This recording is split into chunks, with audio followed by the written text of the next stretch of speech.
You're listening to an Airwave Media Podcast. Feel like who art Ed? Try to spice it. Who art is Mr. Wood, art Ed me? Yeah.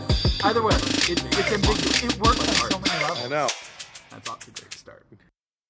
Welcome to Who Arted, weekly art history for all ages. I'm your host, Kyle Wood, and I am excited today. I'm bringing you another artist interview. I have Michael Weller, a painter out of the UK who is also a teaching artist. So I'm sure you're going to have a lot to explain to us today. And I am really looking forward to learning about your work, your process, and just all the things. Thank you so much for taking the time to join me. It's my pleasure. Thanks for agreeing to do this. So the first thing, I don't know about you, but I always feel like, you know, when I know more about the background of an artist, it enriches the experience. So I want to delve into just like, what's your backstory? How did you become involved in the arts? I feel like, you know, every kid, art is their favorite special for some period of time, or at least I like to think that because I teach art to kids. But somewhere along the way, people stop thinking of art as something fun and accessible to them, and only a small percentage really go on to pursue the arts seriously. So I'm just wondering, like, what was your foundation in the arts? Where did you sort of start to take it seriously and not just like doodling as a hobby? That's a nice question. Thank you. My family was not particularly interested in art and drawing and painting, but at school, I suppose I was encouraged to keep a sketchbook, and I did a few drawings and got some praise for that, which was encouraging. I remember doing a drawing of a boot, and everybody was very impressed with it. Yeah, I can't say that I drew all the time, but I did feel like I was responding a bit to stuff like Charles Schulz's Charlie Brown cartoons and some of the comic books that I used to read. There was an artist called Gene Colan who did comic books like Doctor Strange and Tomb of Dracula, who had a lovely drawing style. Quite shadowy and a beautiful drawer of faces. And I suppose that held my interest. See, that's interesting to me because when I look at your work, it doesn't scream pop or comic influenced in like a Lichtenstein kind of way. Like if I hadn't talked to you, I would look at your work and my first thought, my first connection would probably be more like a Cezanne type influence, you know. I'm curious, was it just like the style of comics that was just what you were reading and then you started drawing and that was your entry point into art? Or do you feel like that comes up in your art today? So I drew portraits for quite a long time, thinking that I was quite good at that. And they were quite tentative in pencil and with hardly any background. And I became aware that maybe this was a bit boring and it was difficult to push that on into painting.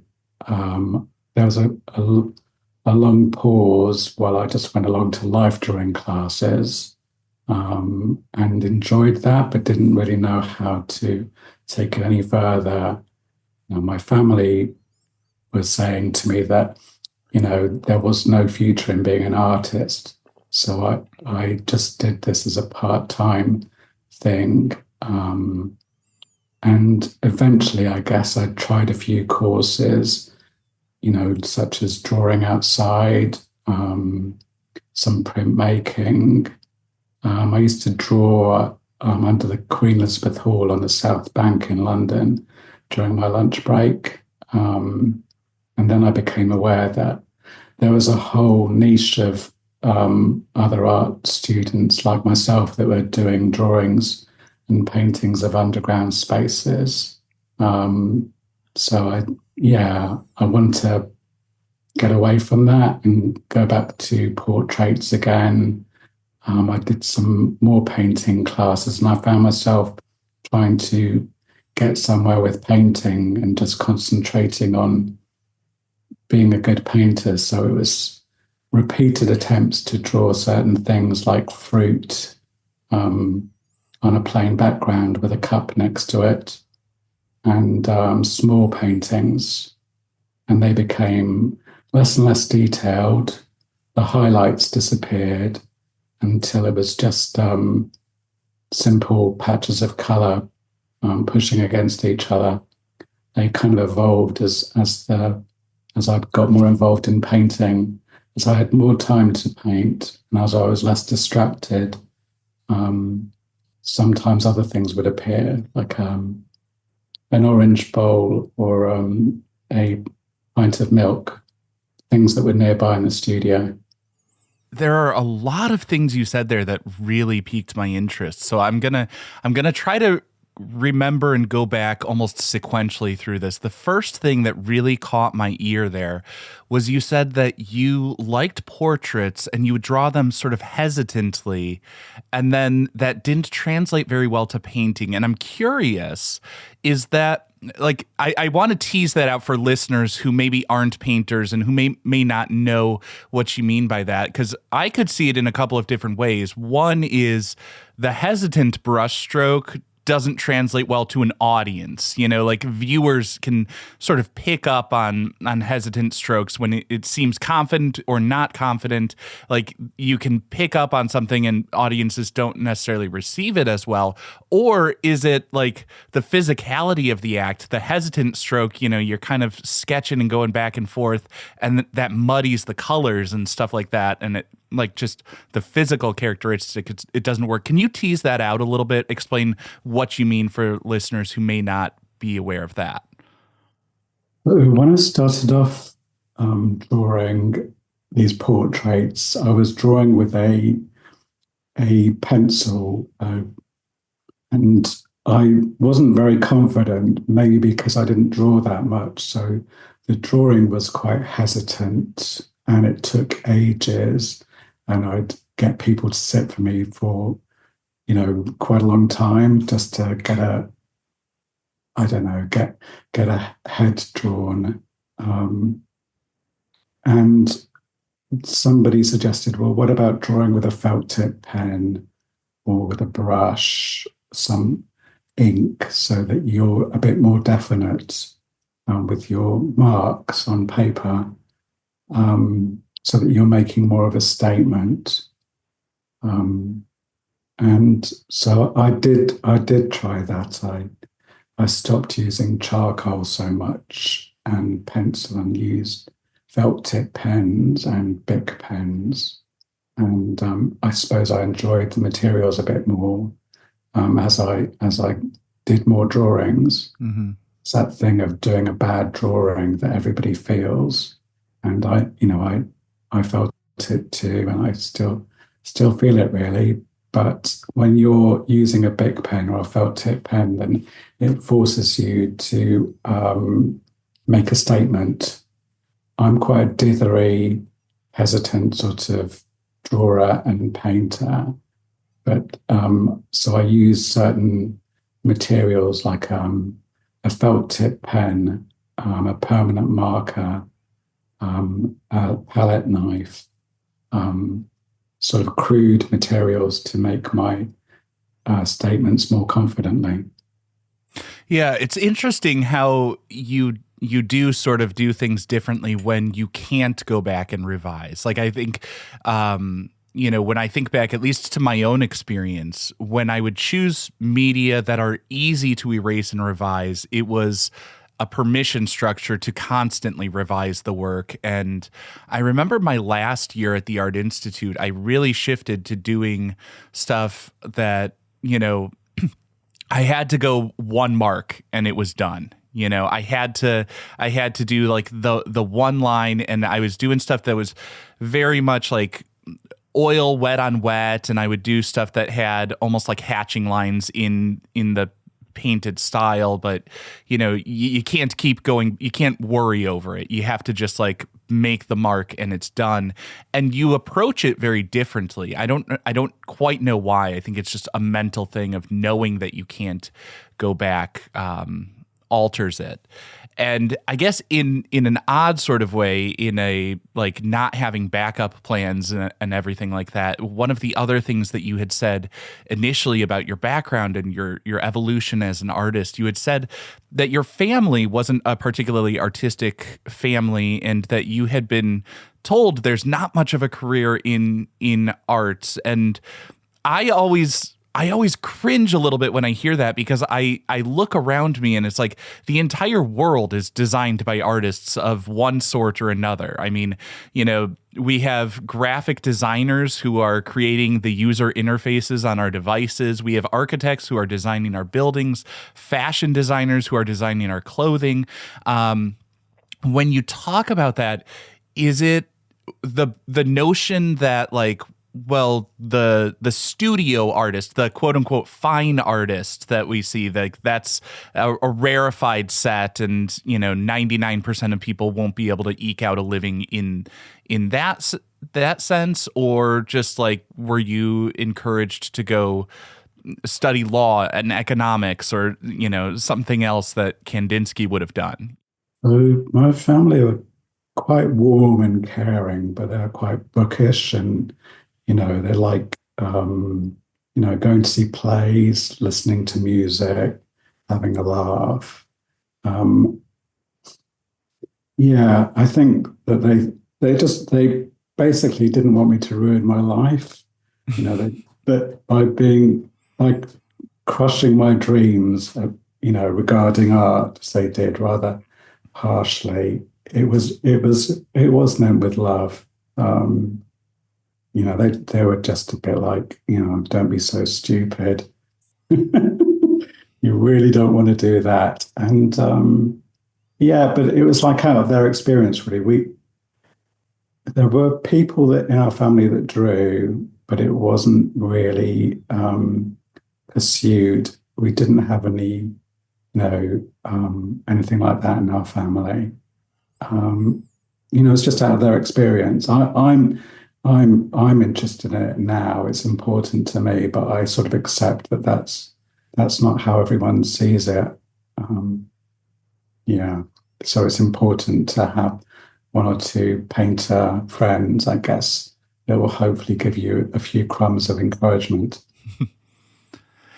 So then, did you end up studying? Did you go like the BFA route? Did you study another career as a sort of fallback position? Did you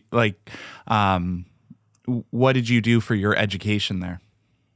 So initially, I studied librarianship, thinking it was going to be a wonderful world of books, but actually, I sort of stumbled into it and I didn't enjoy it. And I didn't take it very seriously. Later on, I became a subtitler, providing captions for deaf people and people that are hard of hearing. So I was working at a screen, typing in dialogue into using a keyboard and a pair of headphones, listening to TV programs and making sure that they were readable. So editing down speech. And during that time, I went and did a part-time degree in fine art in London at quite a conceptual place. We used to talk about the themes and concepts that drove our work every week. So, I'd come up with stupid things like I'm interested in space, and they'd say, well, Mike, everyone's interested in that. You need a bit more. So, even though it was quite conceptual, I enjoyed myself. I had fun as an art student. And I did think some more about, what is it that I want to do?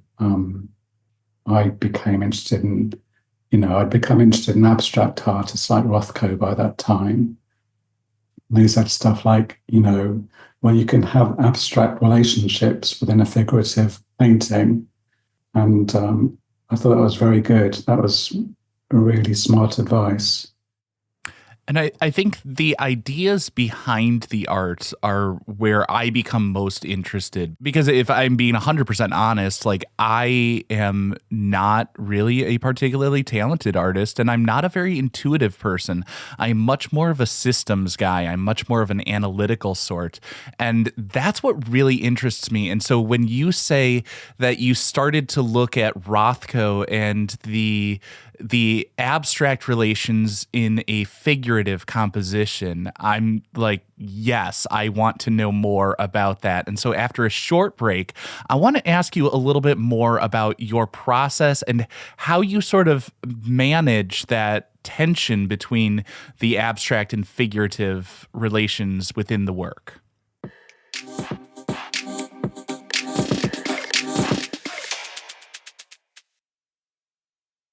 I am back with Michael Weller, a painter out of the UK. And before the break, you were saying how you do work that. How did you describe it? You said you kind of have abstract relations in a figurative work, or there's a little bit of recognizable subject, but also an abstraction to it, which I always find personally very interesting because it's hard to manage the balance between those two and have both of them work and not fight against each other in the composition. And for listeners, check the links in the show notes to see the work. And of course, if you're listening on Apple, Spotify, anywhere that sports episode specific cover art, you should see it right there in the app. But Michael, can you tell us about your process and how you balance those things as you're creating a piece? Oh, thank you. I like to paint in natural light. That's quite important to mention. And maybe quite dim light. And I like to paint on card because it gives me a bit more freedom to enjoy the paint. And when I talk about abstraction, I'm really thinking about it in terms of big shapes, big color shapes on a piece of paper or card. Not too many things in the painting. I try to be quite simple, but not so that I've emptied everything out of the painting, so that there are just a few color shapes, maybe not too many. And I work on several versions of one arrangement. So a row of sort of quite simple things like a bowl, a cup, a few pears, a milk bottle, usually in a row, looking down or across the studio. So at the moment, you can see the blue cup, the black cup, the orange bowl of the pears. But actually, there's a few different versions of this. I work on up to 20 pictures at a time. I think I've got 7 versions of this going on at the moment. And it takes weeks or even months. Even though it looks like it's been done quite quickly, it actually takes ages to do. And when I think about the arrangement on the piece of card, the size of the card is quite important. Sometimes it's like 3 squares all together, like the width, the length of the picture will be 3 times as wide as the picture, for instance. Mm-hmm. So, and I'm thinking about a few things touching the edges of the picture, so that when you look at the picture, you hopefully take it all in one go, as if it's a nice caption that you read at the bottom of a screen of a TV program, say, so that you can look at it all in one go as you might read a sentence. But also, I want you to feel like you can spend a bit of time with the painting, looking at it, and look at it from color to color, the blue to the dark gray, the yellow to the orange, the yellow to the grey. I start off with a few lines. I measure everything almost religiously. That's not the right word for it, but quite strictly. I often measure every single thing in the composition, because it's important to get, for me anyway, to get those relationships of big to small and higher to lower, which are really the thing that interests me in the composition. So it's not like, apple, apple, apple. I love apples. It's more the whole arrangement and how it sits within the canvas. The relationships, you could say, of the other things next to each other, the intervals and the overlapping shapes. And I like to not be in a hurry. That's perhaps a bit of a desperate kind of play on my part for why it takes me so long. But I'd like to enjoy the the process of the painting and not think, I really ought to finish this today, like smash that deadline. I'd like it, I suppose I would like it to be a good painting, but having 19 other paintings on the go stops me from being too anxious about the outcome of the painting. And I like to stop before it's finished, or so that it has some life in it.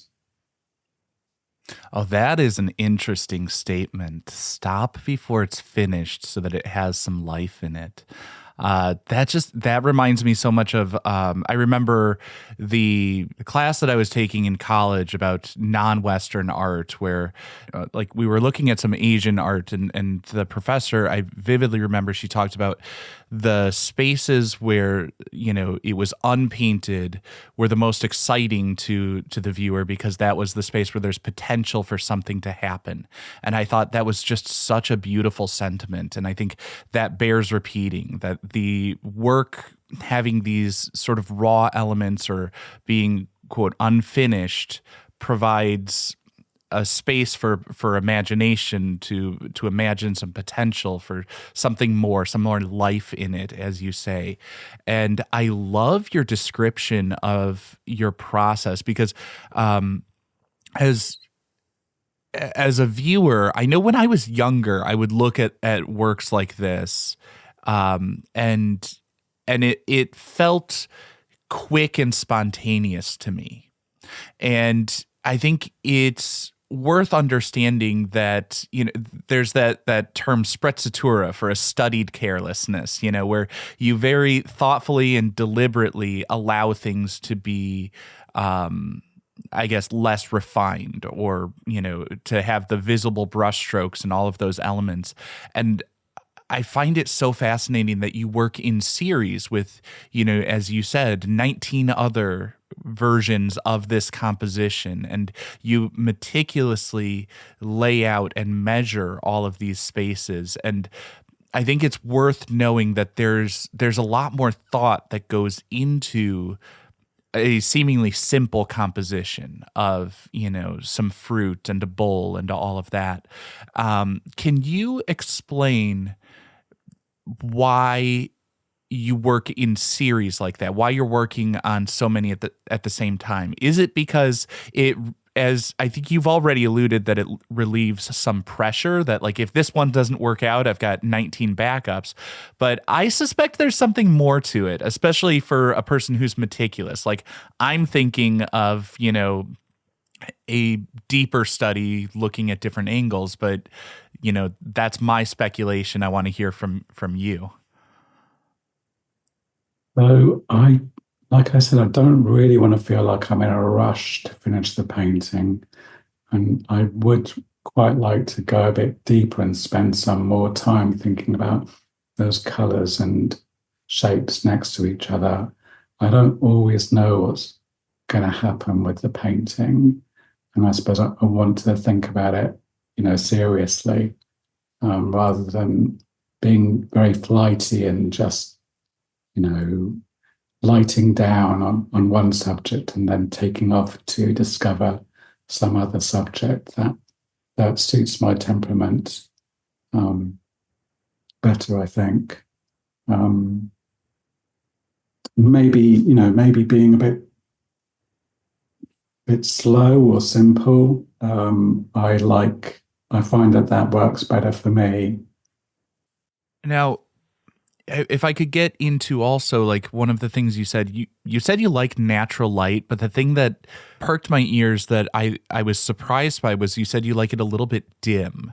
And as I'm looking at your work, I was puzzling over that a little bit. And I could speculate, that draws out subtleties and makes a more intimate feel, but like, why do you prefer the dimmer light with natural light? Because usually I think of like natural light, impressionists in plein air, bright and bold. What does the dim natural light do for you?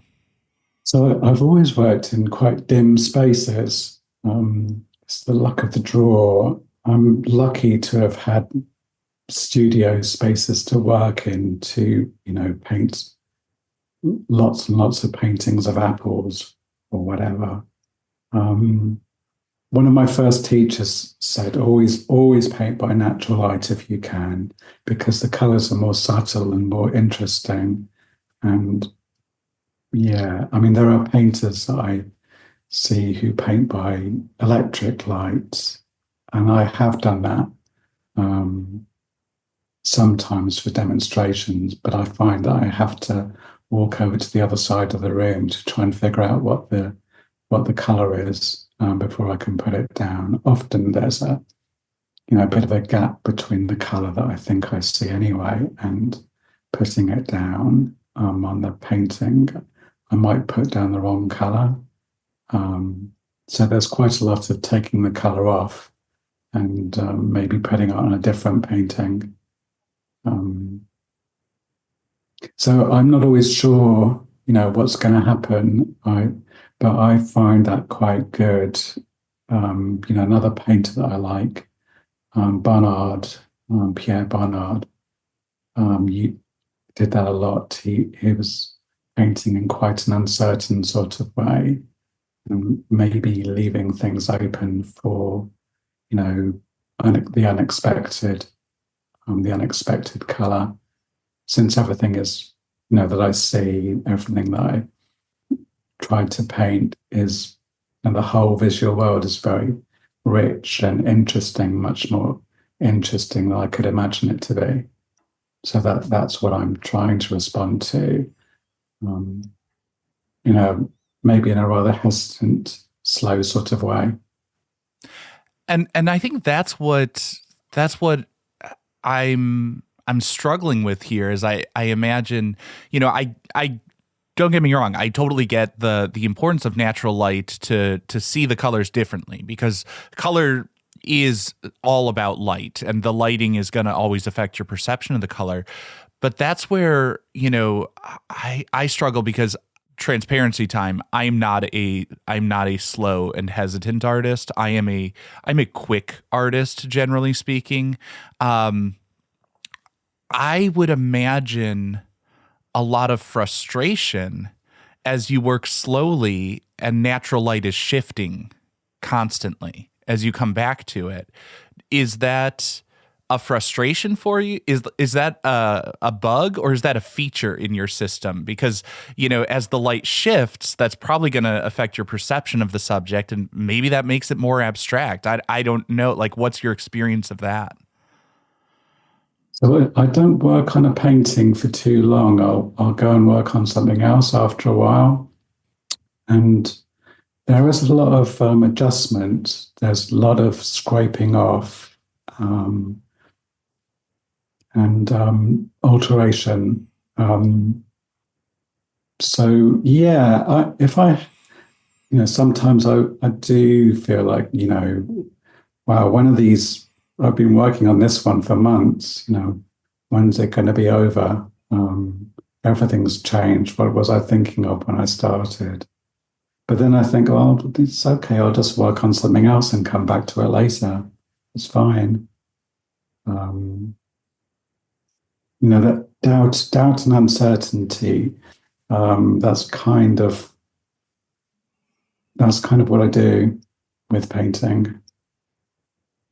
I'm not a quick painter. I mean, I can do for a demonstration. Sometimes it'll go okay, but I'm quite a slow painter. It looks like it's been done quickly, but it hasn't. Yeah, man, talking about live demonstrations.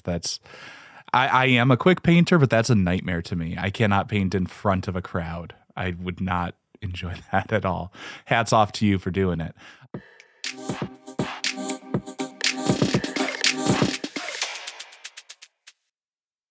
I do find it interesting because, there is this, and maybe it's because of the subject matter too, because you're looking at these small subjects. It feels very, I don't know, cozy or intimate as I'm looking at it because of the lighting, because of the subtlety of the shifts of color, because of, it's these items out on a table and it's food, and food is something we take in, and it's so inherently personal in some ways.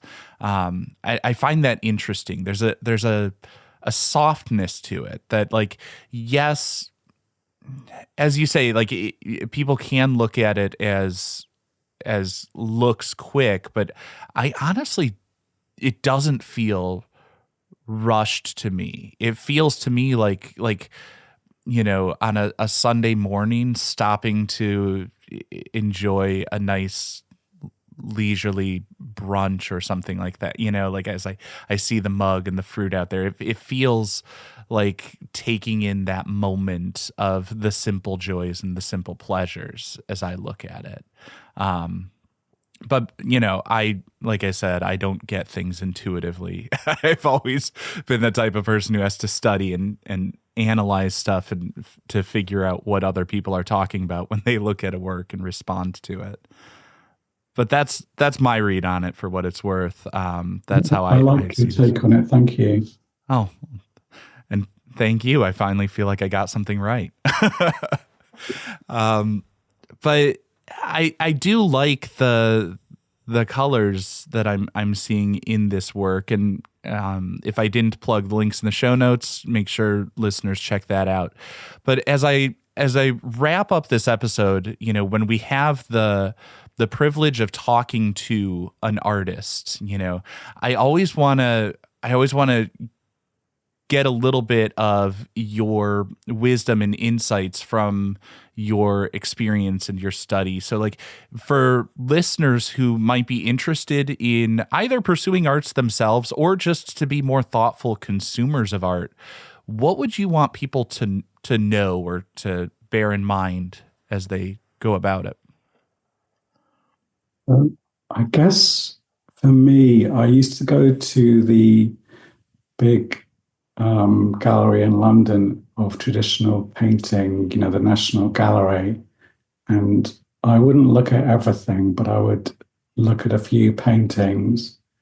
So I think go to where the really good old paintings are that have stood the test of time, and see what draws you in. I liked Rembrandt a lot for a long time, and then some of late Titian. I really liked the way that he painted.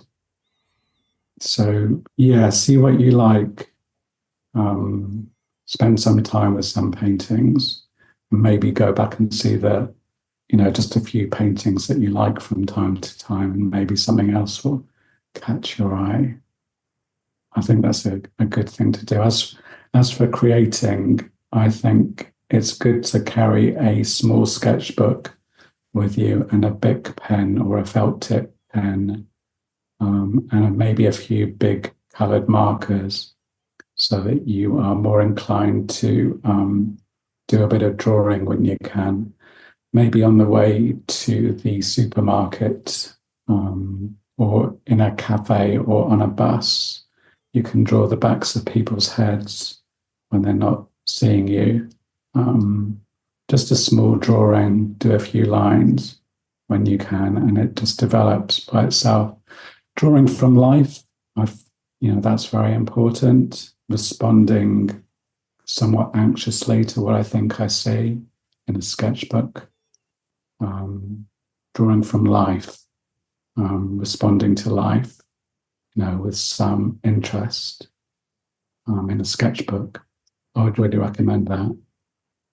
Yeah, I think there is definitely something about working with inks and working in an unforgiving medium where you have to accept the mark that you make and make that mark work, and revise and work without a net to, I don't know if I'm starting to mix too many metaphors, but I think there is something to learn from that process. And the other thing for me, the big takeaway of this episode and this conversation is about the beauty of subtlety. I am a very loud and obnoxious person in a lot of ways, and when we look at the museums and the galleries, we see these monumental works often that are just visually screaming at us. I see so many of the bright poppy works, the Warhols and stuff like that are grabbing people's attention, but then there are often these, I would say, quieter pieces, the small pieces that are much more subtle, and it can be so satisfying and relaxing and just soothing to take a moment to take in those pieces. And I would always encourage people, when you're going to your local museum, when you're going to anywhere that is showcasing art, don't get distracted by just the loudest pieces out there, because while those pieces have their place and there's something to enjoy about all forms of art, there's something really nice about the quiet pieces, the contemplative pieces, and there's often much more to them than first meets the eye. And that's what I appreciate about your work. And any listeners who want to learn more, check the links in the show notes. But I want to say again, thank you very much for taking the time and sharing your work. Michael Weller, really appreciate it. Thank you, Carl. Thanks for that. Appreciate it. It was lovely to talk to you. It was wonderful getting a chance to talk to you. This is like my favorite thing on the show, is I get to talk to somebody who's doing better at something I love, and I'm meeting a new person from another part of the world I would not otherwise have met. So thank you so much. I really appreciate it. Thank you. This concludes this week's episode of Who Arted, part of the Airwave Media Podcast Network. If you found this tolerable, please leave a rating or review on your favorite podcast app. You can find images of the work being discussed this week and every week on social media at Who Arted Podcast on Twitter, Instagram, and TikTok, and of course on the website whoartedpodcast.com. Podcast done.